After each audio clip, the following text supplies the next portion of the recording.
Hi, this is Maria from Read Fine Books, and today we are talking about another short classic. This is a sad one, but in the end I think it will inspire you and help you grow more than any other self-development book. If you're interested, keep watching. We are talking about The Old Man and the Sea, and I found that Ernest Hemingway took 13 years to write this book. It started from an event, a real event, that happened in Cojimar, in Cuba. He took 13 years there to understand the people's stories, people's fears, people's motivation and dreams. He only told us a tiny fraction of all that he found, but I think in this story you'll find a lot of things about the society there as well. Santiago is an old, now unlucky fisherman. For the last 84 days he hasn't been able to catch anything. His helper, a boy named Manolo, is actually forced by his family to move to another boat, a more lucky one. They are all extremely poor, and the poverty is described by Hemingway in a lot of detail. You'll be amazed by the moving descriptions he has of what they ate, how they dressed. Everything is so sad. Yet that doesn't deter the old man. He goes again out on the sea in his 85th day, alone now. And we don't know, will this time be different? Will he be able to come back? He is actually very old and his hands don't help him anymore. The thing is, will he succeed or not doesn't really matter with this story. Not for me, I think. I found that more important are the old man's ability to try and try again, and what he's willing to do to succeed. He will die at sea rather than give up. He will relentlessly try again, always, no matter what. His will is so strong in face of danger and in face of his own body's weakness. Never have I seen the concept of mind over matter portrayed so well. We also get very acquainted of what it means to be very old and extremely poor, and this is described in so much detail. The good, the boy's help, and the ugly, the very ugly. Nothing to eat, nothing to drink, nothing to cover himself with, all the pain in his body, all the loneliness. His wife had died.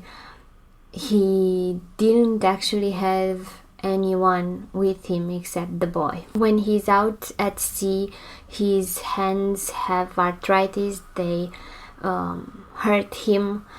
When they are badly cut with the fish line, he uses the salted water to heal them. Even though, of course, salt on fresh wounds is horrible. His will to do things, even though his body doesn't listen to him the way it used to, is astonishing. And we get to see a lot of heartbreaking changes in his behavior at sea as well, because we see how he behaved when he was with the boy and how now he starts talking with himself out of loneliness. He starts thinking out loud. To be alone and keep going fishing every day and still finding hope is deeply beautiful. It hurts to think about it. For me, I have never read something so powerful before. I think I was impressed with his old age. I think I was deeply moved by how well old age was described here and willingness to surpass it. Of course, it is also interesting the conflict he has with himself about killing a living thing, respecting it, understanding he does that and needs to do that in order to survive. He doesn't even feel worthy of his prey always, but he always feels love and respect for the fish he kills. And he does the killing in spite of all that. I always thought people who do that for a living desensitize over time. I think that is a more realistic thing, but approach it like you remain sensitive to the subject always. You always think about death. I found it very powerful. So, but I suppose the constant presence of death may be what is so humbling. Also, the way the boy helps him brought tears to my eyes. It is the perfect depiction of a child's beautiful soul and of pure love, because the boy is able to see what others find useless. Old age is in our society something I think a bit discriminated upon. For someone to see that although old, you are able to teach something that is of great solace and really beautiful. So as I said, Hemingway was inspired by a real life event to write it, but it became so much more than that, I think. It is a symbol, I think, for bravely enduring suffering and difficulties and defeat and never giving up. It teaches us we can do anything if we can put our minds to it. Instead of a conclusion, there are so many questions you can use to start a discussion around this topic. I wrote some of them on the blog if you want to check that out. I love the book. I think everyone should read it. There are some fortunate who read it in school, but in Romania that is not part of the school program. However, I think that if you read it in school, you might not really appreciate it all that much.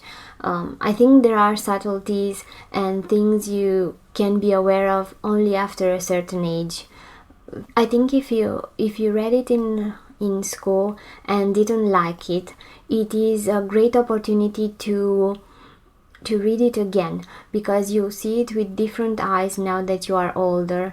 It becomes more beautiful in a very different way. For me, I've read it now at 34 for the first time, and I am sure I wouldn't have appreciated in school.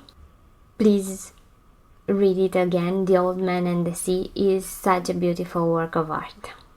I'm Maria from Read Fine Books. Thank you for watching. Please check out the other books I propose for weekend reads.